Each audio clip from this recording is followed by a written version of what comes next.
दो सफेद बलियां, चिल्ली और मिली, शहर की सबसे मशहूर ब्यूटी पार्लर की मालकन थीं। उनका पार्लर इतना बड़ा और यूनिक था कि दूर दूर से गाहक सिर्फ उसे देखने आते। चिल्ली ने आज खास तौर पर गुलाबी पैंट शर्ट पहनी थी और उसका ये स्टाइल हर किसी को भा रहा था। मिली ने लाल ड्रेस में अपनी शान बढ़ा रखी थी और दोनों मिलकर दिन को रंगीन बना देती थीं। पार्लर के अंदर हर कोने में जगमगाती लाइट्स और खुशबुओं का जादू था। गाहक आते ही हैरान रह जाते कि ये तो आम पार्लर नहीं बल्कि ख्वाबों की जगह है। चिल्ली हंसती मुस्कुराती मेक अप कर रही थी और मिली बालों का स्टाइल बना रही थी। दोनों के हुनर का चर्चा पूरे इलाके में था। एक दिन एक गाहक ने कहा, आप दोनों तो जादूगर लगती हैं। उस पर चिल्ली ने आंख मारकर कहा, यह जादू नहीं, मेहनत और मोहब्बत है।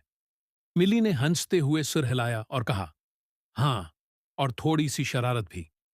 गाहक खुश होकर और भी दोस्तों को ले आने का वादा कर गया। पार्लर में शाम तक रौनक लगी रही। गाहक हंसते खेलते खूबसूरत बनकर वापस जा रहे थे। चिल्ली और मिली शाम को एक साथ बैठे, चाय पी और एक दूसरे को कहा, हमारी दोस्ती और मेहनत ही हमारी असल कामयाबी है। सब्र, मेहनत, मोहब्बत और अच्छा बर्ताव कामयाबी की सबसे बड़ी चाबी है।